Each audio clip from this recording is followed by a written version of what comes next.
Salut à toutes, salut à tous. Moi, c'est Marion. Vous êtes sur Unlocked, l'émission qui décrypte les entreprises. Aujourd'hui, on accueille le groupe Atlantique, leader européen du confort thermique. Pour m'accompagner dans cette émission, je suis avec deux collaborateurs du groupe Atlantique, à commencer par Clémence, chargée des ressources humaines. Bonjour Clémence, comment ça va? Bonjour, ça va très bien. Et on est également avec Patrice, responsable qualité de l'unité électronique. Bonjour Patrice, comment ça va? Bonjour, ça va très bien également. Bon, eh bien, merci à tous les deux de participer à ce nouveau numéro de Unlocked et bienvenue également à ceux qui nous suivent aujourd'hui. N'hésitez pas à vous abonner à la chaîne YouTube de Job Teaser et à activer la cloche pour ne rien manquer de nos prochaines émissions. Alors, si nous sommes avec Patrice et Clémence aujourd'hui, eh bien, c'est parce que le groupe Atlantique organise l'événement Un jour, un stage. L'objectif est simple, recruter les futurs stagiaires de l'entreprise. On en parle dans quelques instants, mais avant, présentation du groupe Atlantique en mode express, une mission que je vais confier à Patrice. Patrice, le principe est très simple, tu vas devoir pitcher le groupe Atlantique à celles et ceux qui nous regardent, le tout en moins d'une minute. Est-ce que c'est OK pour toi? C'est OK pour moi. Bon, eh bien, quand tu veux.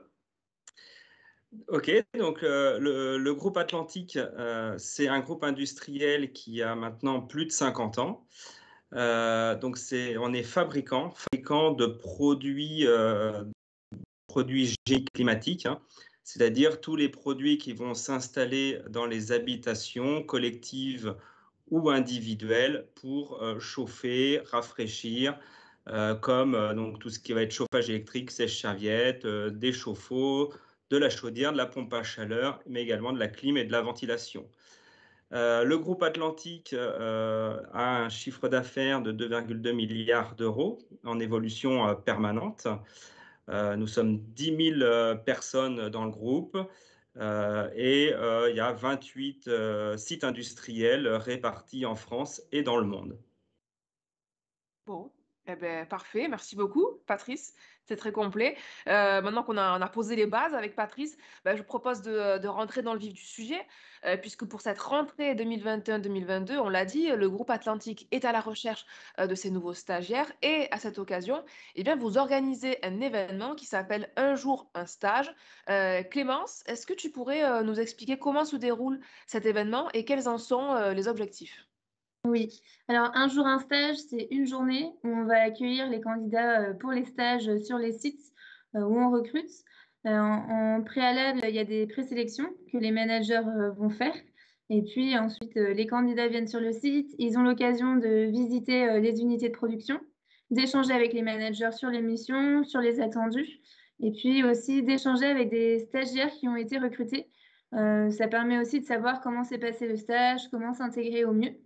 Voilà, donc eux, ça leur permet de voir l'environnement de travail, voir si ça va leur convenir, mais nous aussi, de notre côté, ça permet de voir aussi si ils s'adapteraient bien à nos valeurs, que ce soit familiales, etc. On va en parler de toute manière juste après. Et puis pour postuler, il suffit d'aller sur le site du groupe Atlantique et de déposer sa candidature. Donc on va chercher des stages de fin d'études majoritairement. Ça peut être des stages ingénieurs, mais aussi des stages pour des services support. Donc tout type de stage. Et puis, il y a des journées, un jour un stage qui sont organisées un peu partout dans la France. Donc à Pont-de-Vaux, à Fontaine, à Mézieux, à Orléans, à La Roche-sur-Yon, à Courroirs et puis à Orléans, si je ne l'ai pas dit. Et puis à La Roche-sur-Yon, ce sera le 3 novembre. Voilà. Bon, eh ben, très bien. Et donc, du coup, si on veut postuler, ça se passe donc sur le site www.groupe-atlantique.fr, rubrique carrière. C'est ça, Clémence? C'est ça, exactement. Alors, Patrice, toi, en tant que manager, tu accueilles des stagiaires régulièrement hein, au sein de tes équipes. Sur un événement comme un jour, un stage, quel est ton rôle et tes attentes vis-à-vis des candidats? Alors effectivement, tous les ans, j'accueille des stagiaires, des alternants. Alors, mon rôle, c'est quoi? C'est effectivement de rencontrer les candidats et de sélectionner ceux qui paraîtront, qui sembleront le mieux correspondre au poste qu'ils proposent. Ce que j'attends d'eux, c'est évidemment qu'ils montrent ce qu'ils sont, c'est-à-dire, voilà, pas la peine de chercher à vouloir plaire ou à ne pas être naturel, ça se verra de toute façon tout le long de la journée, puisqu'effectivement, ça dure toute une journée et il y a différents exercices, des entretiens, donc à un moment donné, ça se verra. Donc, faut être soi-même. et essayer aussi effectivement de sortir un peu du lot. C'est-à-dire voilà, d'être un peu, de trouver des choses un peu plus originales ou en tout cas montrer par des exemples concrets toutes les compétences qui vont avancer, en tout cas pour se vendre. Ça Expliquer ça peut pourquoi. être quoi, pardon, je te coupe, ça peut être quoi comme exemple concret justement?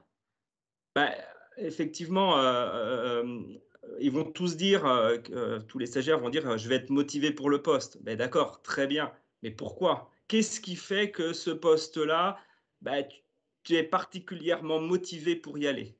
Donc c'est effectivement aller chercher, dans le fond de soi-même là, pour trouver les réponses et les réponses qui pourront effectivement faire tilt devant le recruteur, quoi.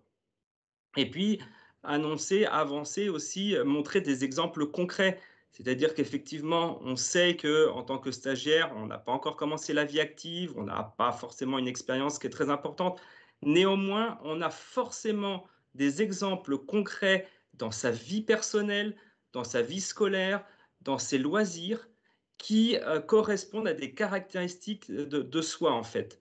Soit des hard skills, soit des soft skills, des comportements. Donc, puisqu'effectivement, on va tabler aussi beaucoup sur le comportement et d'ailleurs d'abord sur le comportement, quoi. Et ouais, Clémence, tu confirmes, c'est surtout là-dessus que vous allez évaluer les candidats lors de ces événements-là?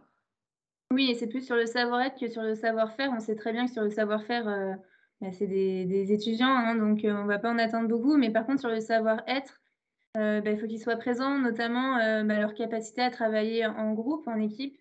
Ça a été le cas, dans leur, vie scolaire, dans les formations, ils font des projets, en groupe. Donc ça peut être un exemple. Il faut aussi qu'ils soient force de proposition, qu'ils n'hésitent pas à donner d'autres idées. C'est des regards neufs, donc ça permet aussi d'évoluer, sur l'organisation qu'on peut proposer nous aujourd'hui. Montrer qu'ils sont curieux, donc en n'hésitant pas à poser des questions tout au long de la journée ou lors, des visites.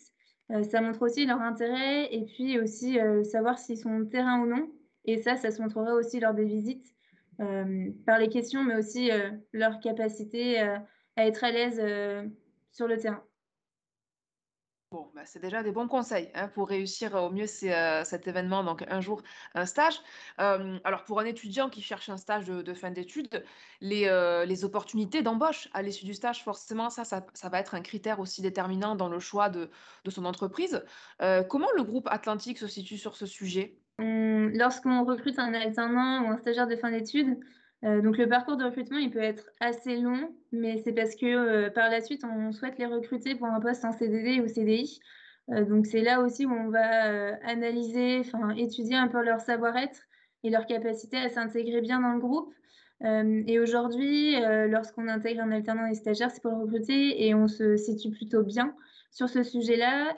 Par exemple, dans le groupe, en 2021, on avait 85 étudiants et sur ces 85 étudiants, il y en a 30 qui ont été recrutés. Donc ça fait un taux de conversion de 35 ce qui est bien. Et sur le site de La Roche-sur-Yon, c'est un peu plus élevé. On a eu 19 étudiants, dont 7 de recrutés. Donc ça fait un taux de conversion de 37. C'est vraiment un vivier de candidatures très important, donc c'est aussi, pour ça qu'on s'investit sur le sujet et puis, que c'est important, de recruter et d'intégrer des alternants et stagiaires. Tu confirmes, Patrice, pour toi, c'est vraiment l'opportunité de quand on va chercher un stagiaire, on pense déjà à potentiellement en faire un futur collaborateur, c'est ça? Ouais, évidemment, bien sûr. Et ça, alors nous, on l'a bien en tête. Il faut qu'effectivement les étudiants l'aient aussi bien en tête que quand ils postulent chez nous, ils ne postulent pas que pour un stage. Ça, c'est important parce que du coup, la posture doit être celle aussi d'une personne qui peut faire potentiellement partie de l'entreprise à plus long terme.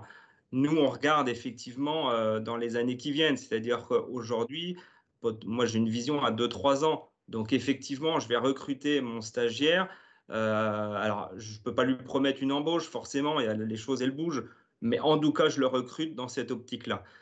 Parce qu'effectivement, peut-être que si cette personne, elle est très bien, elle correspond au groupe, elle a les valeurs du groupe, elle est motivée, on la sent effectivement impliquée, et beh, peut-être que moi, je vais l'avoir en stage dans mon service, mais si je recrute pas, je vais pas l'embaucher, mais par contre, on va pouvoir lui soumettre sa candidature à une autre entreprise du groupe ou à un autre service. Donc effectivement, c'est quand même important de montrer le meilleur de soi. Bon, évidemment, c'est pas automatique, hein, il faut pas non plus, Mmh. «vendre» entre guillemets des fausses promesses, mais en tous les cas, vous l'avez dit tous les 2, si on travaille bien et qu'on correspond aux valeurs du groupe dont on va parler tout à l'heure, hein, tu nous fais un petit teasing aussi Patrice, bah, oui, il y a clairement moyen, d'être embauché, chez le groupe Atlantique et justement Clémence, de ton côté, bah, justement, on a vécu une histoire un petit peu similaire puisque tu as commencé ta carrière, chez Atlantique en 2019, non pas par le biais d'un stage, mais par le biais de l'alternance, avant d'être recruté ensuite en CDI il y a 1 an, à peu près. Est-ce que tu peux nous raconter ton parcours et nous dire, justement ce qui t'a donné envie, toi, de travailler pour le groupe Atlantique? Alors oui, j'ai commencé en septembre 2019, au sein du service RH, donc de l'usine de La Roche-sur-Yon.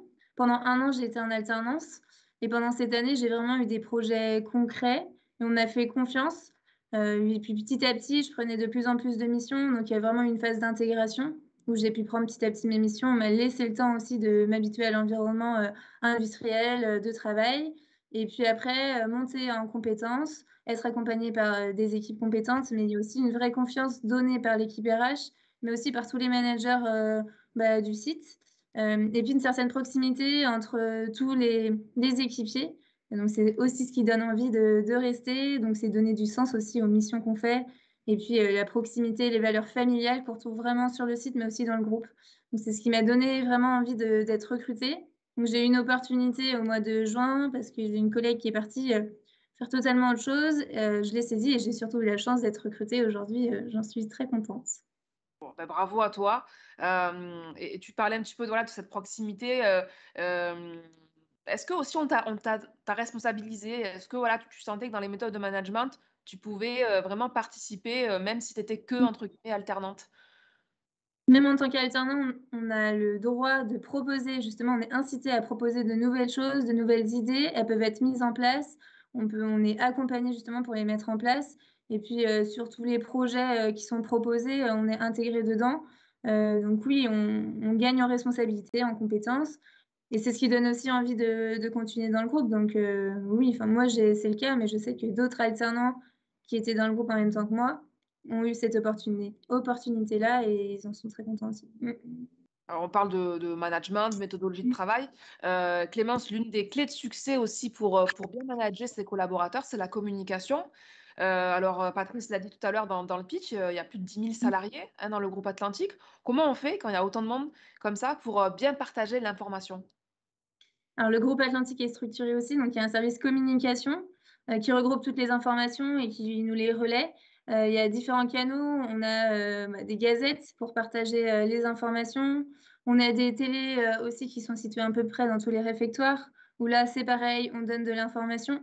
Il y a des info-unités, où là, c'est vraiment le responsable de l'unité de production qui donne les informations à tous les équipiers, mais c'est pas qu'un moment, bah, d'information descendante, ça va être aussi un moment d'échange où, les équipiers vont pouvoir poser des questions sur les projets en cours et sur, bah, l'avancée du groupe parce qu'ils croient, de plus en plus.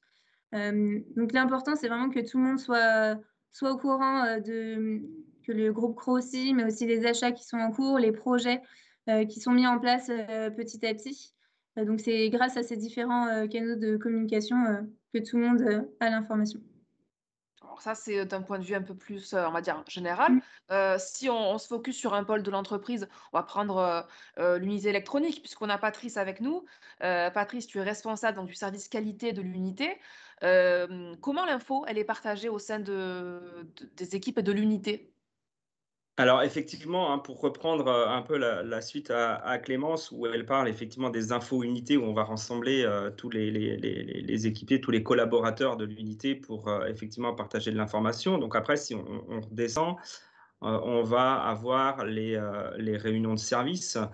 Typiquement, en ce qui me concerne, c'est une réunion toutes les semaines, hein, où on va partager les événements de la semaine, hein, les difficultés, mais aussi, ce qui s'est bien passé. En tout cas, voilà, il y a un échange au sein de l'équipe et puis, ben, voilà, on va se projeter pour, la semaine d'après, s'organiser, hein. Parce que certes, il y a des points techniques dans ces instances-là, mais il y a aussi tout ce qui va être organisation, gestion des congés, gestion des déplacements et cetera. Et puis, on va avoir après tous les jours, hein, tous les matins, on appelle ce qu'on appelle le top 20, donc une réunion de 20 minutes, donc avec la fab, avec la fabrication, les personnes dans l'atelier pour effectivement partager leurs difficultés et pouvoir intervenir à leurs demandes et répondre à leurs difficultés. Et après, entre eux, dans l'atelier, on a les différents gaps, hein, ce qu'on appelle les gaps, donc les groupes autonomes de progrès, où dans l'atelier, chaque équipe en fait va piloter ses indicateurs et vont se faire une réunion de 5 minutes, effectivement, tous les jours pour se partager les performances de l'équipe. Donc, après, on va effectivement, donc comme Clémence l'a dit, on a des gazettes, donc gazettes au niveau groupe, mais aussi gazettes au niveau du service RH par exemple. Voilà quelques infos qui vont circuler de cette façon-là. Et puis, alors si on va redescendre encore d'un niveau, on a aussi les points individuels, c'est-à-dire qu'effectivement, chaque collaborateur a un point individuel avec son manager pour partager effectivement toutes les informations nécessaires pour qu'il puisse travailler dans de bonnes conditions, quoi. Bon, on l'a compris, la communication, a priori, est bien installée, hein, l'information est bien partagée du côté du groupe Atlantique. Alors Clément, je rappelle que toi, tu es chargé des ressources humaines. Donc en tant que tel, c'est toi et tes équipes qui gérez, entre autres, l'intégration des nouveaux collaborateurs. En quelques mots, est-ce que tu pourrais nous dire comment est structuré votre onboarding, voilà, l'intégration des nouveaux collaborateurs? Oui. Alors, déjà, le premier jour, l'alternant ou le stagiaire de fin d'études est accueilli par le tuteur ou le maître d'apprentissage qui va lui présenter l'équipe, et puis, l'environnement de travail et puis ensuite ce qui est important aussi, c'est de faire une intégration en production pour qu'ils connaissent aussi les produits qu'on fabrique et puis connaître aussi les opérateurs, donc les équipiers. Et puis, on va aussi mettre en place quelques moments informels entre les étudiants, du site, à travers des petits déjeuners, par exemple, ou des moments créatifs, mais aussi au niveau du groupe, où là, il y a une journée qui est organisée avec tous les alternants et stagiaires, du groupe pour qu'ils apprennent à se connaître et puis aussi, s'améliorer justement sur cette intégration, mettre en place de nouvelles choses pour les étudiants. Et cette année, on a mis aussi en place, quelque chose de tout nouveau, c'est un système de parrainage où là, on va avoir des jeunes diplômés ou des alternants qui étaient déjà sur le site, qui vont accompagner, les étudiants sur leur intégration en leur donnant quelques conseils justement, pour mieux s'intégrer, pour que ça se passe au mieux, mais aussi pour les inclure dans des moments informels et créer une certaine communauté, étudiante. Et puis ça, c'est vraiment au tout début de l'intégration et ça se fait, tout au long de l'alternance ou du stage et puis à la fin, on a mis aussi en place des choses pour qu'on les accompagne jusqu'à la fin de leur parcours dans leur recherche, d'emploi. Donc ça peut être, recherche d'emploi, au sein du groupe, mais aussi à l'extérieur. Donc, on a travaillé avec, l'APEC pour ça, en mettant un petit atelier, pour, justement les aider à faire un CV, une lettre de motivation, se présenter à un entretien. Aussi être présent sur les réseaux sociaux avec LinkedIn et puis, il y a eu un forum interne qui a été mis en place avec toutes les offres à pourvoir en interne, justement pour qu'ils puissent aussi, échanger avec les managers qui recrutent et puis faciliter, la candidature, dans le groupe. Eh ben, super, merci beaucoup, Clémence. Alors, au-delà du mode de fonctionnement d'une entreprise et des perspectives aussi d'évolution que les collaborateurs peuvent avoir, ce qui compte aussi de plus en plus pour les professionnels de demain, c'est l'identité, l'esprit et les valeurs d'une entreprise. Alors, est-ce que vous pourriez me dire quelles sont les valeurs du groupe Atlantique et comment elles se traduisent dans votre travail au quotidien? Alors, effectivement, les valeurs de l'entreprise, elles sont concentrées en fait sur 7 principes fondamentaux, qui, en fait alors si on les prend alors, sans rentrer forcément trop dans le détail, mais on a le 1er principe, c'est viser l'excellence au service du client. C'est-à-dire qu'à partir du moment où je fais quelque chose, est-ce que moi, en tant que client, j'accepterai ce que je fais, quoi? Déjà, c'est un point essentiel. Ensuite, c'est effectivement, on en a un peu parlé dans les embauches, mais favoriser le développement aussi bien court terme, hein, on parlait des stages, mais aussi moyen et long terme, bah, effectivement, ça peut être potentiellement l'embauche. Euh, on a au sein du site un Fab Lab qui permet effectivement aussi d'ouvrir la créativité de chacun, c'est-à-dire chacun a la possibilité d'y aller pour effectivement créer ce qu'il veut créer et le proposer dans le cadre d'innovations qui peuvent potentiellement être mises sur des produits. Voilà, C'est des innovations sur, peut-être sur des méthodes de travail ou c'est plus sur les produits du groupe? Alors, toute innovation est prise en compte, que ce soit sur de la méthode ou sur des produits. Typiquement, un collaborateur de chez nous a proposé de mettre de la musique, sur un sèche-serviette. Bah, aujourd'hui, le sèche-serviette musical est commercialisé. Donc on se Ouais. connecte en Bluetooth avec son téléphone et la musique sort du sèche-serviette. Bah, Donc typiquement ça c'est pardon? bravo à lui. Ouais, voilà, bah, typiquement, c'est une innovation qui est sortie d'une personne du groupe. Voilà, c'est pas forcément la R&D ou pas forcément, sortie d'un besoin client marketing. En tout cas, c'est une innovation et aujourd'hui, c'est vrai qu'on a plusieurs modèles de ce type-là.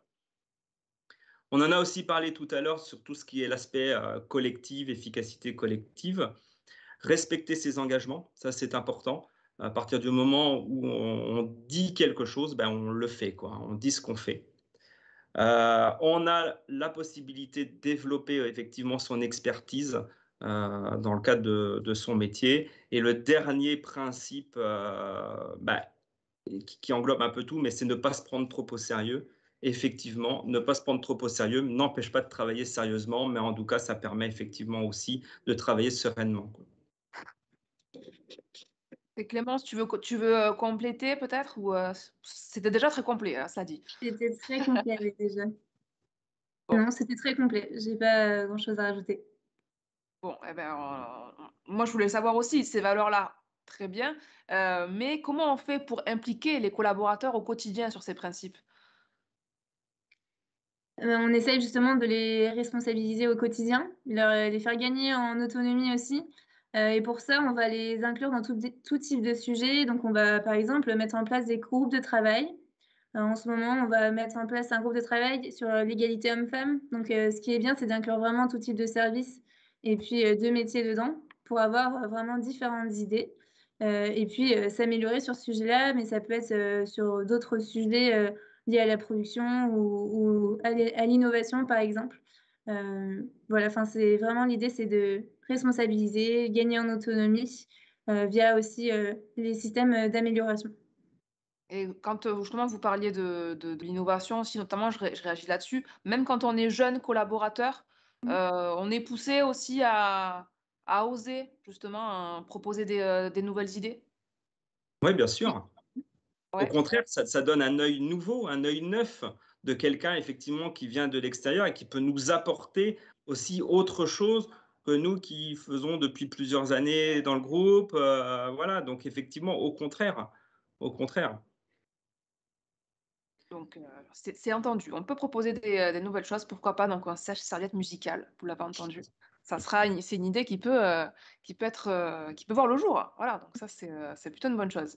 Alors pour les étudiants de la nouvelle génération, c'est vrai que le choix d'une entreprise, il peut dépendre des valeurs, hein, que l'entreprise prône, mais ça va aussi de plus en plus, dépendre, de ses engagements en matière de RSE. En tout cas, c'est un sujet, qu'on voit énormément en ce moment. Chez Atlantique, est-ce qu'il y a un sujet RSE sur lequel vous êtes particulièrement engagé? On était déjà engagé sur l'apprentissage, mais on est aussi engagé au niveau du handicap. Donc, on a une démarche handi accueillante. Donc là, on va vraiment sensibiliser tous les équipiers du site à ce sujet, à travers des BD, des images, mais aussi à travers des formations. L'idée, c'est que ce soit pas un sujet tabou sur le site, qu'on ose en parler et on va aussi accompagner les personnes en situation de handicap pour aménager leur poste. Et puis, on a aussi des relais sur le site pour mieux en parler, qui sont sensibles à ce sujet et qui peut les accompagner au mieux là-dessus. Et puis, il y a certaines séances aussi de sensibilisation qui ont été mises en place, notamment début septembre, avec le service design marketing, pour justement essayer d'utiliser les produits en situation de handicap et d'améliorer aussi nos produits pour que ce soit accessible vraiment à tous. Eh ben, top. Eh ben, merci beaucoup, Clémence. Merci, Patrice, d'avoir participé à ce nouveau numéro de Unlocked. J'espère que ça s'est bien passé pour vous. Ça va? Oui, c'est bien. Ça va très bien. Bon, eh ben, super. Je suis ravie également d'avoir animé cette émission avec vous. Je rappelle que vous pouvez retrouver toutes les offres de stage du groupe Atlantique sur la page Job Teaser du groupe Atlantique, mais également sur le site officiel www.groupe-atlantique.fr, rubrique carrière. Quant à moi, je vous souhaite une très bonne fin de journée et on se retrouve très vite pour de nouvelles émissions Unlocked. À bientôt!